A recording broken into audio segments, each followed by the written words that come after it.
Hello to all my listeners, my subscribers of the channel Life Themes with Faria Habib.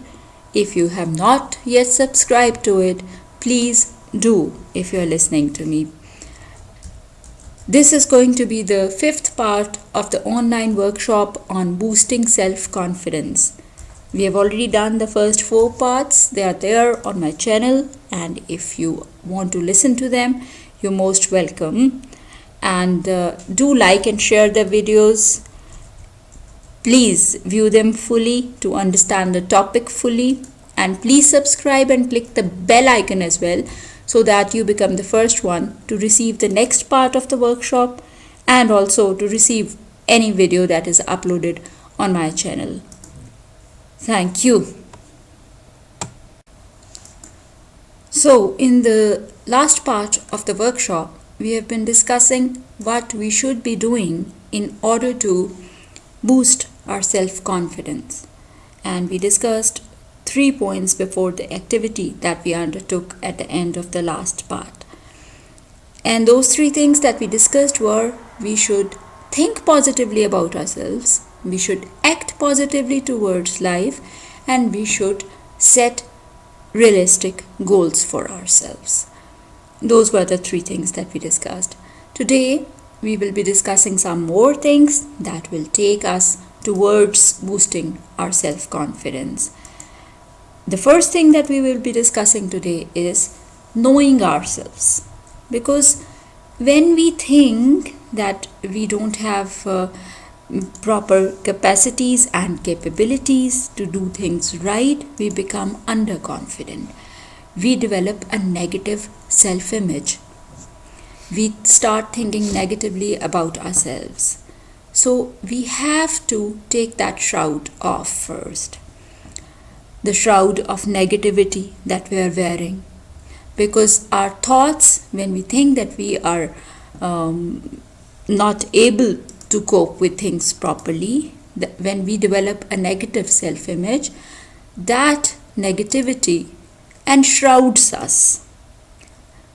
The aura of our personality becomes negative. Our attitude towards life, towards ourselves, becomes negative. Our behavior becomes negative. We start disseminating negative thoughts. And then, of course, when it's all about negativity, we are going to have a very low self-esteem and very low self-confidence as well.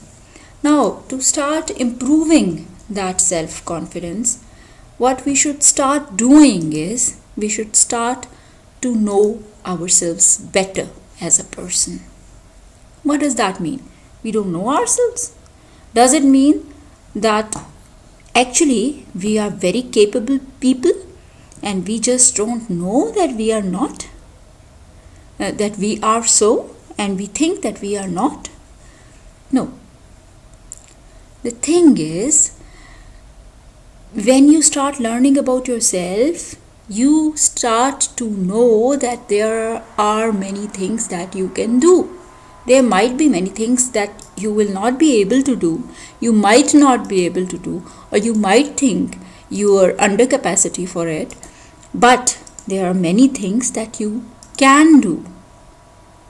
Only that you have not either polished your skills or you don't know that you can do those things. So the areas that you are good at, you will come to know about that.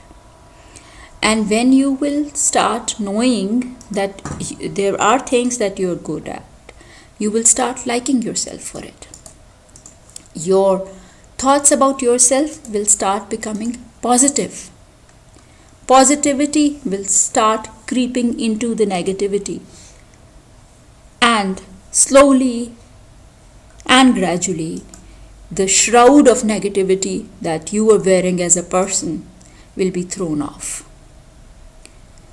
You will know that you have positive facets to your personality, that you are capable of doing certain things, that you can manage yourself better as a person, and that the limitations that you think you have are not real. they are artificial. You, because of the negativity shroud that you are wearing, you have imagined that you have these limitations. They are actually not there. If you cannot do one thing in one way, you can do it in another way. You can accomplish things. You can dream, and you can make those dreams come true. So when you know yourself deeply, you will start liking yourself, and you will start having more self-esteem, and you will boost your self-confidence. So it's knowing yourself in a better manner, thinking positively about yourself, also knowing yourself in a positive manner, meaning that knowing whether your limitations, the things that you think are your limitations, are real or false, will take you eventually towards boosting your self-confidence, towards achieving self-respect. Another thing, to boost your self-confidence, you should try to become a more competent person. How can you become a more competent person? Well, it's very easy. Start studying more. Start learning more. Start practicing things much more than you do before. And when you start studying more, learning more, broadening your horizons more, what happens? You start believing in yourself more. And when you start believing in yourself more and more, you start becoming confident. You start believing in yourself, believing in your abilities, and thus you boost your self-confidence. So it's very important, if you want to amplify your self-confidence, you should amplify your competence. You should start becoming a more learned person, whatever field you're working in. If you're a student, say, you should start studying. You should start practicing mathematics. If you are a student of mathematics, say, you should start writing more if you want to increase your creativity. You should start reading more if you want to increase your thought processes, make them much better. And of course, amplify your writing skills. Similarly, if you are, say, an engineer by profession, you should read more about your subject, respective discipline. You should get more knowledge about the things that are concerned with you. You should be practicing things much more in your particular field so that you become a better worker. What does that add to? That adds to your competence as a person. That adds to your social and professional acceptability. People will start respecting you more, either academically or professionally, or even personally, in your family, in your personal life. People will start respecting you more.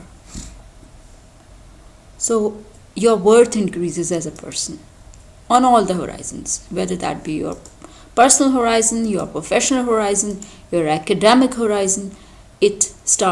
Your worth starts increasing. And when your worth starts increasing in the eyes of the world, it starts increasing in your own eyes as well. Your self-esteem increases.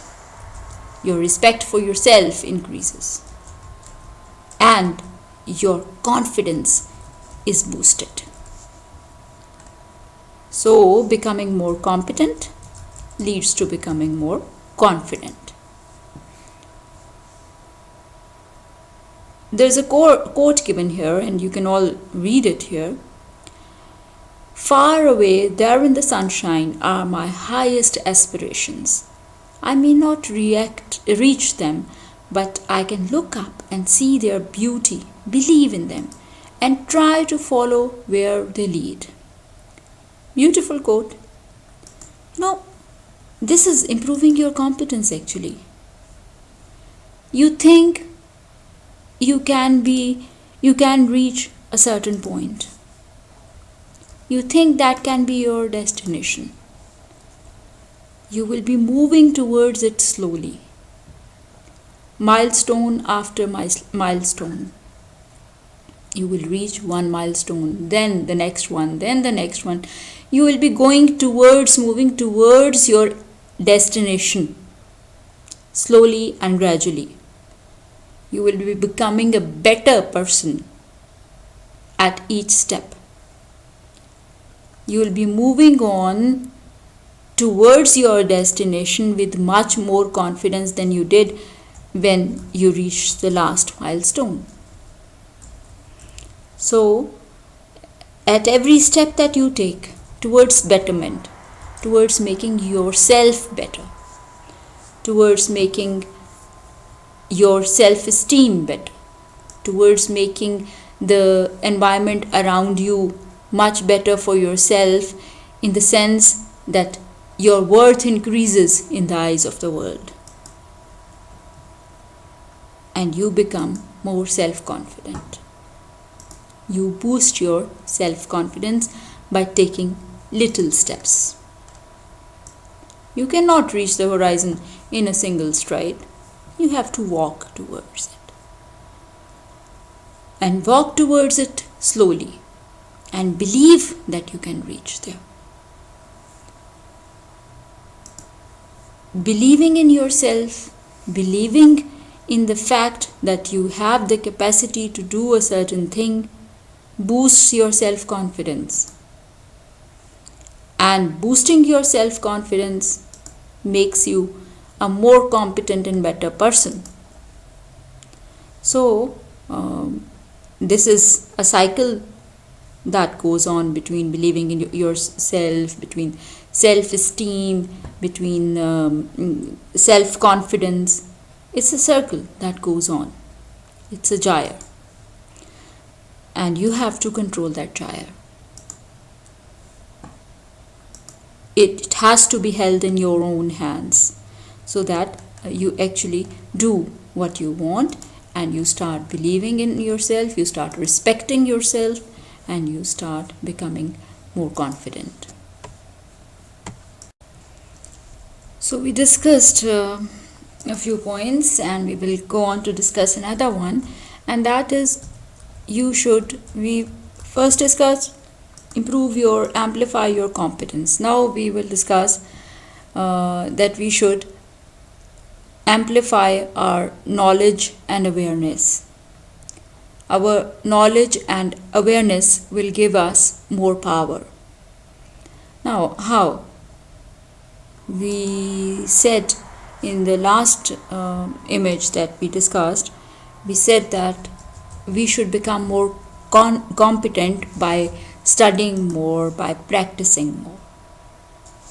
Now we are saying that we should empower ourselves by amplifying our knowledge and awareness.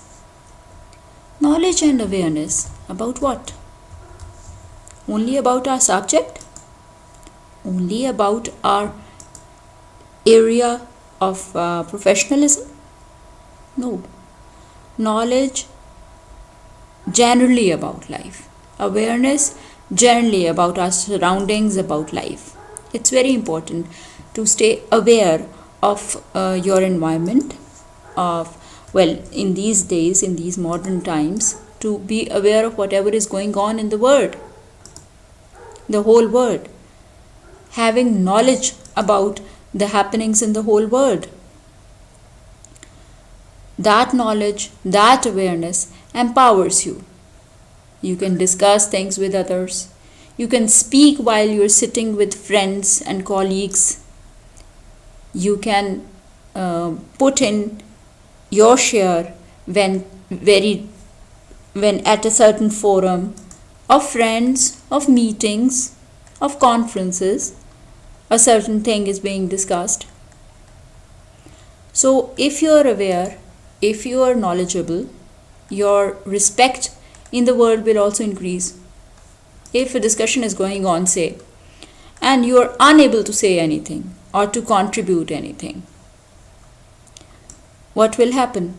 Will people respect you the same way they will if you put in your share, if you give them certain new information? No, there will be a difference. They will respect you more if you're giving them more information and knowledge. So in order to increase your respect in the eyes of others, you should become more knowledgeable. You should become more aware. And when you become a person who is well liked and respected by others, your self-esteem also increases. Your self-respect increases, and as a result, your self-confidence increases. So, your knowledge and your awareness, they give you power that way. They empower you. Next point. Compliment other people. Wow, what does that mean? Complimenting other people will make you more confident? Why? Why should you be complimenting other people for the good things they have? How can that increase your self-confidence? Well, that means when you're complimenting other people, it means you are a positive person. And you have a positive attitude towards life, and you act positively as well. You can appreciate the goodness in others. And when you are doing that, you're actually bringing out the goodness in you. Indirectly. Your image that goes out to the world becomes positive. People know that you are a positive person, and you are able to appreciate positivity in other people as well. And indirectly, you're increasing your respect in the eyes of others. You are improving your image in the eyes of others, and thus, again indirectly, you are helping yourself boost your self-confidence, boost your self-respect. So you should not be engaged in backstabbing and leg pulling. You should not think rather that by backstabbing and leg pulling you are going to hurt somebody else and that will create a space for you. No. That will create a space for you is something very wrong, because that will give out a negative image of your personality to others. And that will harm you in the long run. So don't indulge in any negative activity about other people. Rather, compliment them for the goodness that they have, for the competence that they have, and indirectly you will be helping yourself as well. So these were the points that we discussed today. I've taken a lot of your time already, so I will stop here and we will go on to discuss more things in the next part of this workshop. That will be the 6th part. And if you like the discussions today, please share and like this video. Please comment, and please do subscribe as well and click the bell icon as well. Thank you.